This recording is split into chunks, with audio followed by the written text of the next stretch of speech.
Vraiment, il y a de ces structures de microfinance qui ne sont pas sérieuses du tout.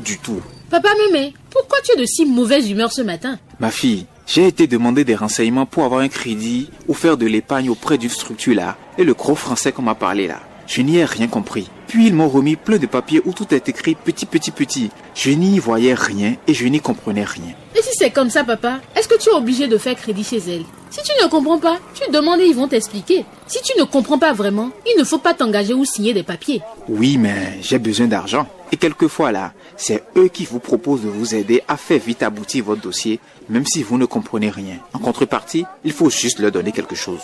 Si quelqu'un accepte ça, il se fait complice de corruption et c'est une fraude. Mais nous aussi là, osons nous dire la vérité. Quelquefois, c'est nous les clients qui leur faisons ces propositions. Ce n'est pas bien. Il faut arrêter ça. Il faut dénoncer ces mauvaises pratiques à l'association professionnelle des systèmes financiers décentralisés. Un seul coup de fil au 21 33 66 58 et c'est réglé. Et on peut faire la même chose avec nos amis des réseaux de communication qui offrent des services de transfert d'argent et autres là. Bien sûr. Tu veux parler des momos là, non? Il y a tellement de plaintes avec ces opérations là aussi. Mais avant d'en arriver là, il nous faut prendre certaines précautions. Lorsque nous souscrivons à des services financiers numériques, il faut nous assurer de notre enregistrement complet en fournissant nos vraies informations d'identification. Il faut garder jalousement et pour soi-même son code secret. Il faut prendre soin de bien lire les termes et conditions avant de signer quelques documents que ce soit. Il faut vérifier après chaque transaction son solde pour s'assurer du succès de ces opérations. Il faut éviter de faire usage de faux et adresser d'abord ses plaintes à l'institution concernée. Maintenant, si on a fait tout ça,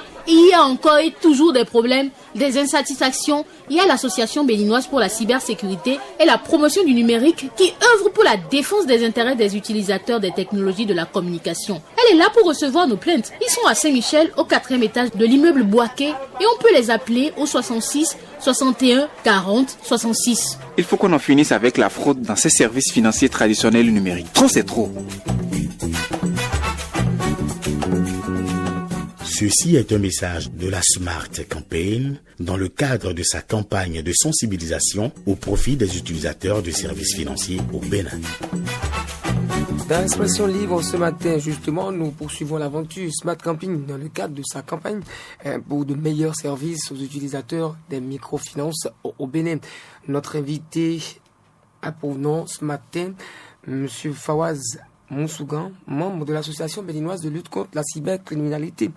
Et nous abordons avec lui la transparence et la fraude. Monsieur Fawaz Moussougan, bienvenue, bonjour. Bonjour, monsieur Romain. Alors, d'entrée de jeu, on voudrait savoir comment peut-on définir la transparence et quelle est son importance. Quelle est son importance, d'accord.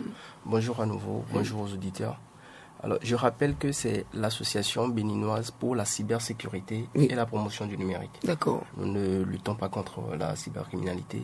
C'est l'OCRC qui est chargé de lutter contre la cybercriminalité. D'accord. Alors, la transparence, de manière très simple, il s'agit de la transparence financière. Donc, la transparence financière, c'est l'état d'une entreprise, d'accord, lorsque ses comptes sont facilement accessibles.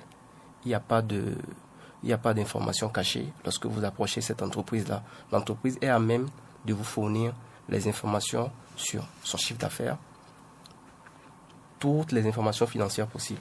L'entreprise est capable de vous fournir ça. C'est ça la transparence financière. Donc lorsque vous approchez cette entreprise-là, cette entreprise vous fournit ce qu'il faut. Vous n'avez pas de doute sur les différentes activités qu'elle vous propose. Voilà, en termes simples, ce que c'est que la transparence. Oui, mais son importance. Alors, la transparence, elle est capitale. Pourquoi? Parce que lorsque vous approchez d'une entreprise et que vous n'êtes pas sûr de cette entreprise, lorsque cette entreprise est en fraude, mais cache cela, lorsque cette entreprise est en faillite et que vous ne savez pas, vous pouvez tomber facilement dedans. Donc la transparence, elle est importante et elle est capitale. Lorsque vous n'avez pas les informations qu'il faut sur la transparence, vous pouvez aller vers une entreprise qui est déjà en faillite, sans même le savoir. Vous pouvez aller vers un système, vers un SFD qui a déjà chuté, mais vous ne savez pas. Donc vous allez là-bas, vous vous faites avoir. Mais après, vous incriminez tout le système. Mais en réalité, c'est juste ce SFD ou cette personne que vous avez approché qui était déjà en faillite. Mais la transparence n'y était pas. Voilà. Qu'est-ce qu'un client doit attendre de son fournisseur de services financiers en termes de transparence? À cette question, je dirais, déjà, l'entreprise n'a pas à vous dire, voici tel est notre chiffre d'affaires, tel est ci, tel est ça. Le client, lui, n'a pas besoin de ça. Tout ce dont le client a besoin, c'est, est-ce que si je contracte ce prêt à votre niveau, est-ce que je peux avoir tel montant? Quel est le taux, etc. Donc, ce que le client attend de cette entreprise, c'est de pouvoir lui garantir son prêt.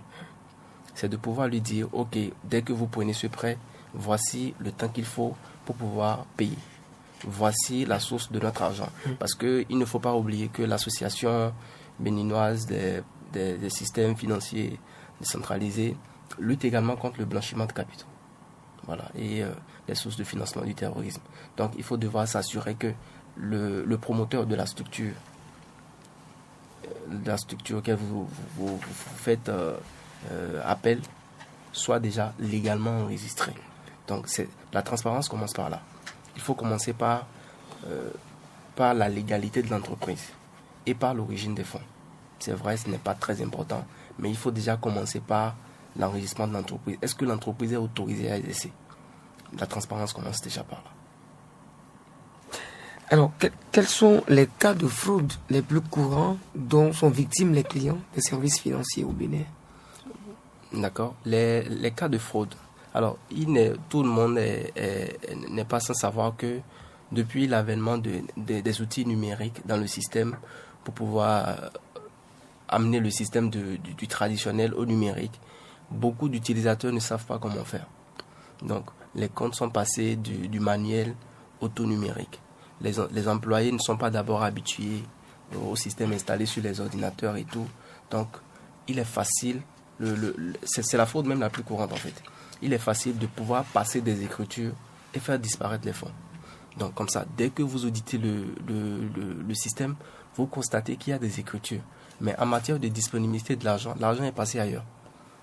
Où on insère des clients dans le système, on déclare des clients dans le système, mais en réalité, c'est une autre personne qui a pris l'argent. C'est ça la fraude la plus courante en fait. On installe des systèmes aux employés qui ne sont même pas habitués, mais quelqu'un d'autre derrière passe des écritures à leur place. Parce que quand vous êtes devant un ordinateur, vous êtes la personne responsable de tout ce qui se passe sur cet ordinateur-là. Voilà, c'est la fraude la plus courante. Ou, comme on a eu le cas le dire récemment, certaines personnes se font approcher par des prêteurs, d'accord? On leur propose un taux assez reluisant et un fort montant, mais en réalité, avant de pouvoir accéder à ce montant-là, il vous faut fournir des garanties. Il vous faut donner ci, il vous faut donner ça, ou on vous demande une modique somme, d'accord, pour pouvoir faire évoluer vos dossiers, ou une modique somme juste pour pouvoir vous faire prêter l'argent, ou pour avancer le dossier. Donc, dans le processus, avant de contracter votre prêt au finish, vous vous rendez compte qu'en fait, vous avez déjà peut-être investi la somme que vous voulez prêter, sans même le savoir. Parce que ce n'est pas que... il y a cette technique-là qu'on appelle l'ingénierie sociale. C'est ça qui est très utilisé. On vous approche, on vous parle le gros français, on vous remet des prospectus qui ne sont pas très lisibles. Mais c'est ça l'ingénierie sociale. On passe d'abord par ça pour vous anéantir psychologiquement. Ensuite, on vous glisse de petits frais à payer, les frais de ci, frais de ça. Mais au finish, vous vous rendez compte qu'en fait, vous avez déjà payé peut-être même la moitié de ce que vous voulez prêter. Donc, ce sont les cas de fraude les plus courants. M. Wagdi. Oui, mais merci Romain. Je crois que son développement m'a apaisé un peu plus. Sinon, la première définition me semblait limiter cette définition de la transparence à un titulaire d'un compte. Alors que après quelques développements, on a compris que l'opérateur, le promoteur de services financiers aussi, doit garantir une certaine transparence à son niveau. Et c'est ce pan-là qui nous intéresse d'ailleurs en termes de sécurité, en termes de protection du consommateur. Parce qu'il nous arrive souvent de constater qu'au niveau des offres, qu'on ne nous donne pas toutes les informations. Comme il vient de le dire, vous voyez la taille de l'écriture des clauses du contrat et c'est si petit que vous n'avez même pas le temps ou bien vous ne pouvez même pas lire et les commerciaux ne vous aident non plus à parcourir ces documents. Vous avez des taxes auxquelles ce crédit-là est assujetti, mais on ne vous déclare pas tout. Et c'est quand vous finissez de l'opération que des informations vous parviennent selon lesquelles il y a telle chose, les frais de dossier, les frais d'assurance, et un certain nombre d'informations qui mettent l'usager en difficulté, le client en difficulté, en ce sens que lui se dit, moi j'ai besoin d'un tel montant pour faire mes opérations. Mais au finish, il se retrouve en face d'un montant bien amputé, d'une importante somme, ce qui ne lui permet plus de mener ses activités comme il se doit. C'est à ce niveau qu'on observe des situations où le client qui n'est plus en possession des ressources, des fonds qu'il attendait, il estime que les activités ces fonds, le peu qu'on lui a donné ne lui ont pas permis de mener l'activité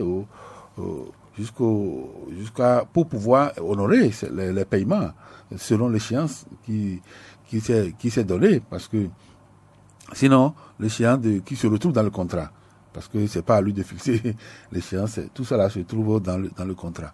Maintenant, en termes de fraude, oui, moi je voudrais qu'on aille un peu plus au-delà, parce qu'aujourd'hui le fameux phénomène de gaille qu'on a connu, où je crois que ça fait partie de la sécurité au niveau de nos comptes. Si les gens peuvent passer des écritures facilement et vider nos comptes, ça pose quand même un problème.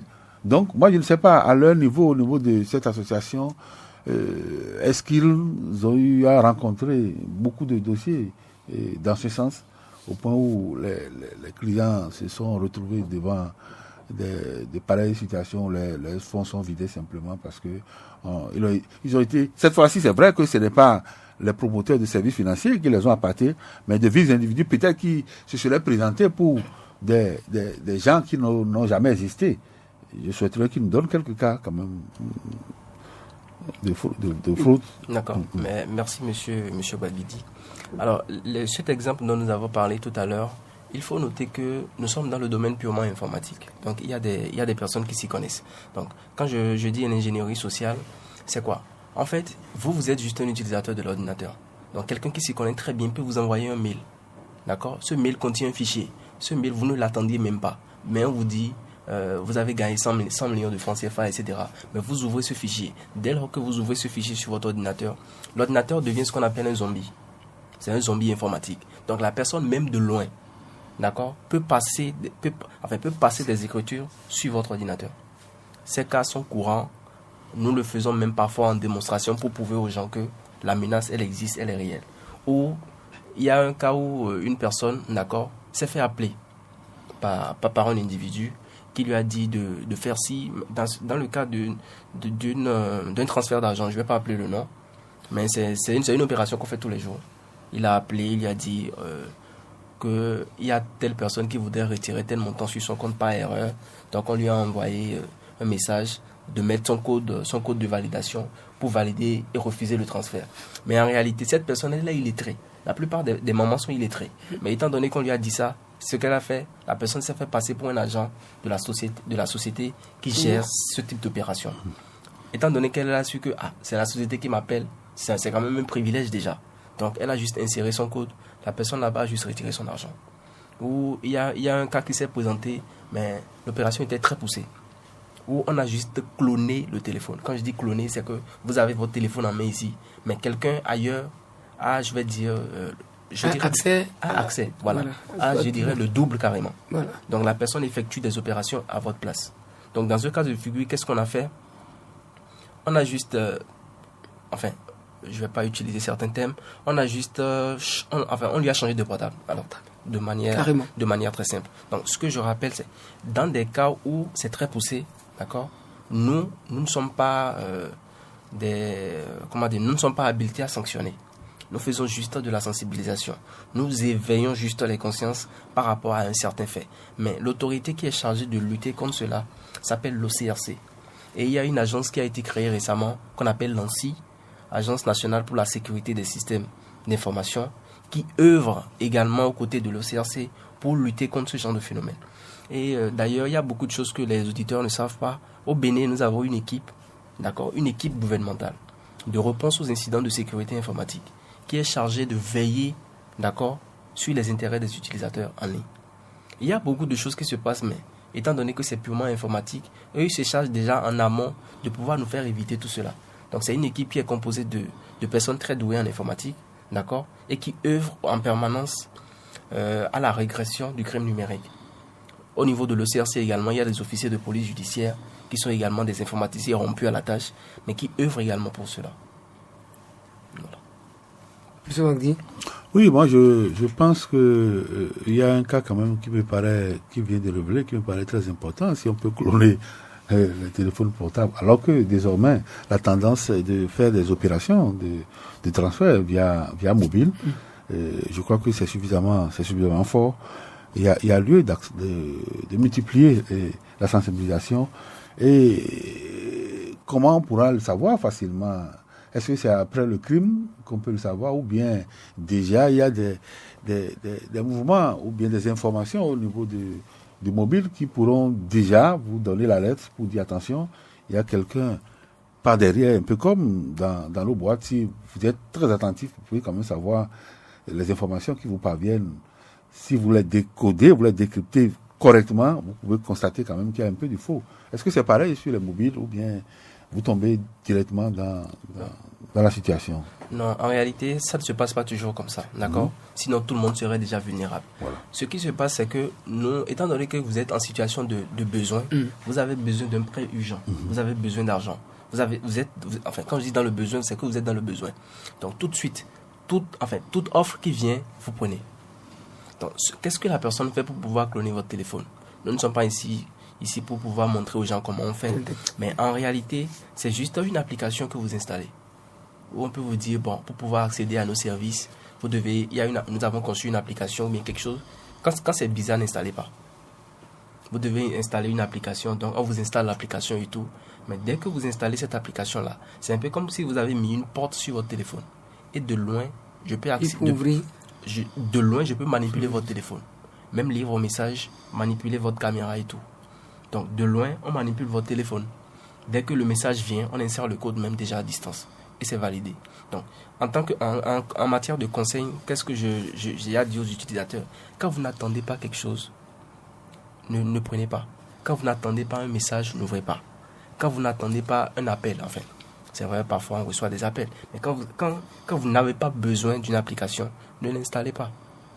On dit non, mon fils s'y connaît, informaticien, ouais, il ne faut pas faire.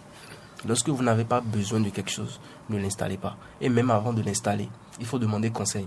Parce qu'il y a déjà des gens qui ont eu à utiliser ça, mais vous ne savez pas. Il faut demander conseil, comment faire pour pouvoir utiliser cette application. Quand c'est louche, n'utilisez pas. C'est simple. Oui, demander conseil à qui précisément? Parce qu'on ne peut pas demander conseil à tout le monde. Oui, on ne peut pas demander conseil à tout le monde. C'est pourquoi la BCPN est là. D'accord? Aujourd'hui, tout le monde a Internet. Lorsque vous allez juste sur Google ou bien sur Facebook, tapez juste ABCPN, écrivez un message, la réponse elle est automatique. Ou même aux officiers de police judiciaire, il y a un numéro vert, je crois, qui est disponible. Vous pouvez juste les appeler. Même l'ANSSI, l'Agence nationale pour la sécurité des systèmes d'information, effectue des campagnes de sensibilisation. A mis même à disposition une messagerie où vous pouvez les écrire. Lorsque vous êtes victime d'une fraude ou bien d'une malversation informatique, vous les écrivez. Eux, ils sont qualifiés juste en matière d'informatique, juste en matière de crime numérique. Voilà. Oui. Existe-t-il une collaboration sur bien des plans entre vous, et entre votre structure et cette structure dont vous venez de parler concernant la police républicaine? Une collaboration directe, je dirais non. Mais étant donné que nous sommes dans le même domaine, eux, ils sont de l'État, mais nous sommes juste une association. Quand même, lorsque nous avons certains cas, nous faisons appel à l'autorité pour pouvoir gérer cela. Parce que nous ne sommes pas habilités à mener des investigations, par exemple. Une investigation, elle est recevable devant le juge que lorsqu'elle est menée par un officier de police judiciaire assermenté. Voilà. Donc nous ne sommes pas assermentés. Nous servons juste de tunnel, comme on le dit, vers eux. Voilà. Peut-il arriver que cette structure de l'État, de la police républicaine, s'appuie sur vous pour réussir parfois s'appuie sur nous. Alors, je ne vais pas attirer les projecteurs, mais sachez que, autant que nous sommes des individus dans l'association, nous avons certaines compétences techniques en informatique.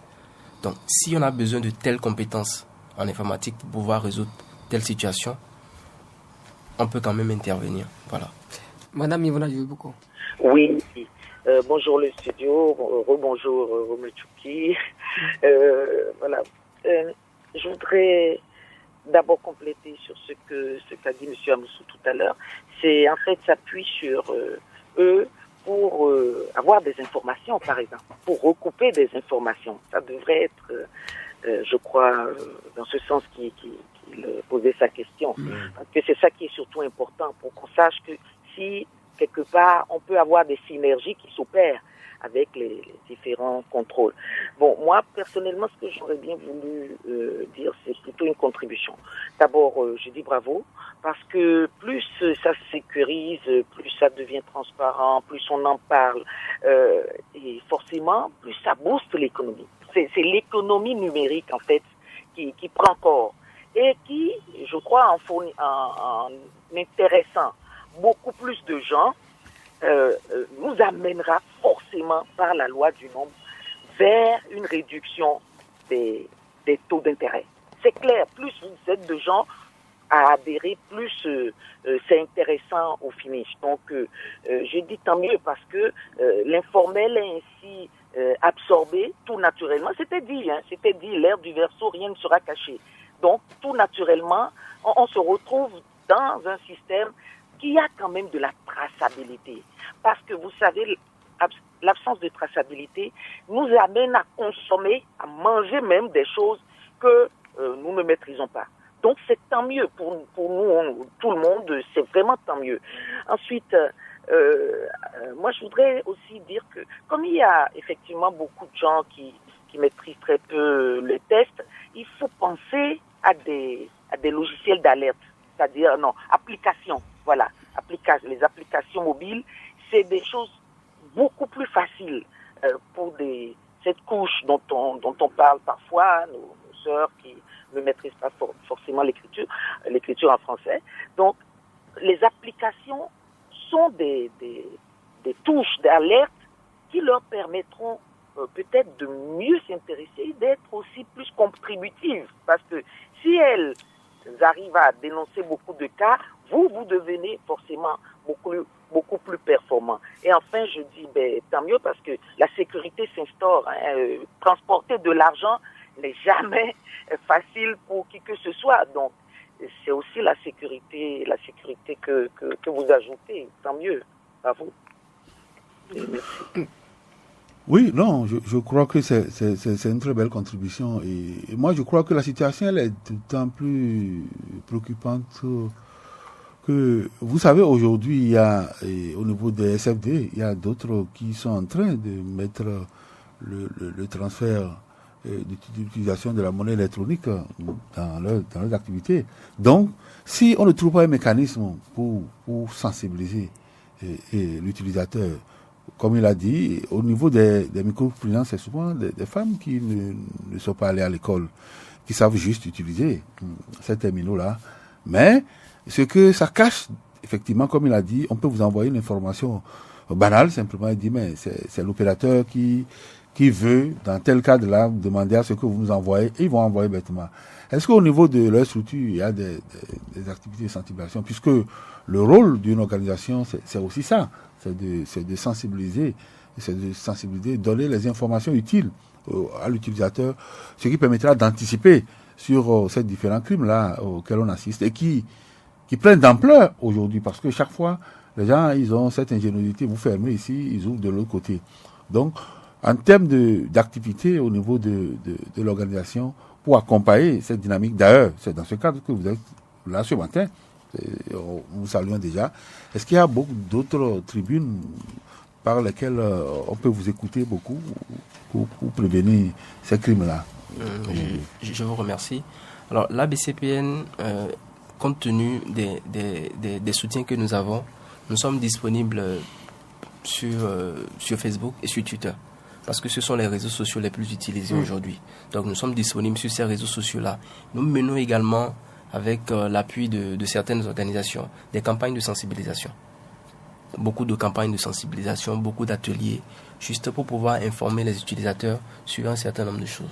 Et aussi pour rassurer tout le monde, parce que parfois quand on parle de fraude, de crime, ça fait peur, on se dit mais on n'est plus en sécurité. Le FNM est en train de digitaliser tout le système. Quand je dis digitaliser, les cas de fraude seront très rares maintenant. Digitaliser, maintenant, il s'agit de monnaie électronique. Il y a des agents qui sont assermentés, qui sont reconnus, qui vous feront directement le prêt par le biais des SFT. Donc le système est en train d'être digitalisé. Donc bientôt, même pour pouvoir fournir, pour pouvoir exister en tant que SFD, il va falloir beaucoup plus de mesures en fait. Voilà. Donc nous menons des sensibilisations, des ateliers et beaucoup de campagnes en fait. Monsieur Fawaz Moussougan, c'est vrai que vous l'abordiez tantôt, mais pour finir cet entretien, d'accord, quels conseils pratiques pouvez-vous donner aux clients des services financiers pour qu'ils se prémunissent mieux contre le manque de transparence des fournisseurs de services financiers? Le seul conseil que j'aurais à donner pour ne pas prendre trop de temps, c'est juste de savoir d'abord si le SFD en question est reconnu par l'État. C'est d'abord la première chose. Vous avez besoin d'argent, c'est vrai, mais est-ce que celui-ci qui vous voulez prêter, est-ce qu'il est reconnu par l'État? Parce que quand ce n'est pas reconnu par l'État, en cas de fraude ou de malversation, vous devez vous plaindre à vous-même. C'est vrai qu'il y a les autorités qui sont là pour pouvoir aider, mais d'abord ça commence par là. Il faut savoir si l'opérateur est reconnu par l'État et quelle est sa disponibilité financière, quelle est sa capacité. Et sa crédibilité, voilà. Parce que le bouche à oreille peut toujours aider. Lorsque vous n'avez pas confiance en telle structure, n'y allez pas. En fait, c'est très simple. Lorsque vous n'avez pas confiance, fiez-vous parfois au bouche à oreille. D'accord? Parce que le bouche à oreille, ça sert. J'ai eu à prêter chez telle personne. Si vous entendez que 100 personnes ont eu à prêter chez une structure et que ça a marché, pourquoi ne pas aller là-bas? Enfin, je pense que c'est... Ah mais on a connu le cas ICC, bon, c'est de bouche à oreille qu'on a été appâté, donc oui, ça ne marche toujours pas. Ça ne marche toujours Je suis d'accord sur, effectivement, le mécanisme qu'il faut mettre en place pour permettre aussi à l'usager d'identifier facilement les structures agréées. Oui. Parce que c'est aussi ça. Celui qui n'est pas allé à l'école, bon, on peut le piéger facilement. Donc, je suis d'accord que la première condition, c'est de s'assurer que la structure est agréée d'abord, et est fiable dans ses opérations, mais identifiable dans la communauté. Oui. Je suis très d'accord avec vous. Je ne dis pas que la bouche à oreille, c'est inutile, mais il y a aussi des revers, oui. Si on y prend garde. Pour ajouter une précision, le FNM fait circuler une liste des SFD qui sont assermentés au Bénin. Il y a une liste qui existe. Les SFD qui sont reconnus par l'État, agréés et tout ce qui est possible, reconnus par l'État. Il y a une liste qui est disponible, qui circule. Nous allons d'ailleurs la partager tout à l'heure, quand nous allons quitter ici. Nous sommes disponibles sur Facebook, ABCPN, vous allez nous trouver. Vous avez un contact? Non. Un contact, très rapidement, vous pouvez écrire au 66 99 14 91 ou au président Roméo Quinton, on dit que je salue au passage. Merci, monsieur Fawaz Moussougan. Je vous en prie. C'est fini pour la caravane du matin, messieurs, dames. Demain, on va se retrouver.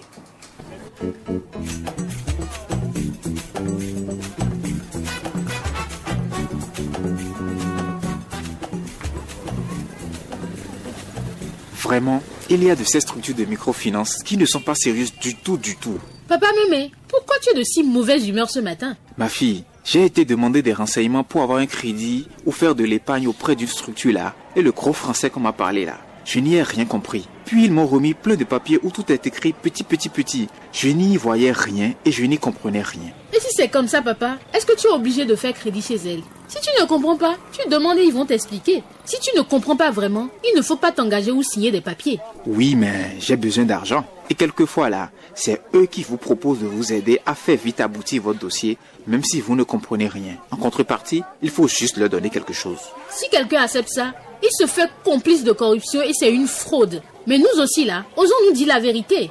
Quelquefois, c'est nous les clients qui leur faisons ces propositions. Ce n'est pas bien. Il faut arrêter ça. Il faut dénoncer ces mauvaises pratiques à l'association professionnelle des systèmes financiers décentralisés. Un seul coup de fil au 21 33 66 58 et c'est réglé. Et on peut faire la même chose avec nos amis des réseaux de communication qui offrent des services de transfert d'argent et autres là. Bien sûr. Tu veux parler des momos là, non? Il y a tellement de plaintes avec ces opérations là aussi. Mais avant d'en arriver là, il nous faut prendre certaines précautions. Lorsque nous souscrivons à des services financiers numériques, il faut nous assurer de notre enregistrement complet en fournissant nos vraies informations d'identification. Il faut garder jalousement et pour soi-même son code secret. Il faut prendre soin de bien lire les termes et conditions avant de signer quelques documents que ce soit. Il faut vérifier après chaque transaction son solde pour s'assurer du succès de ces opérations. Il faut éviter de faire usage de faux et adresser d'abord ses plaintes à l'institution concernée. Maintenant, si on a fait tout ça, il y a encore et toujours des problèmes, des insatisfactions.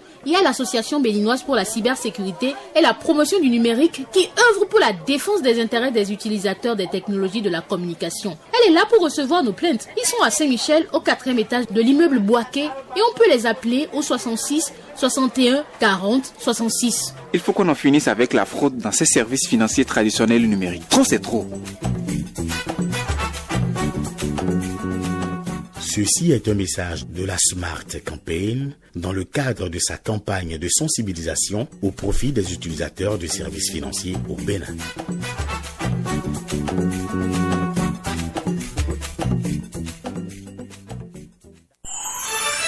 Caravane du matin, c'est fini pour le compte de ce jour. Prenez le rendez-vous de la rediffusion de ce numéro à 0h sur Radio Tokpa FM 104.3. La caravane du matin, la légende suit son cours.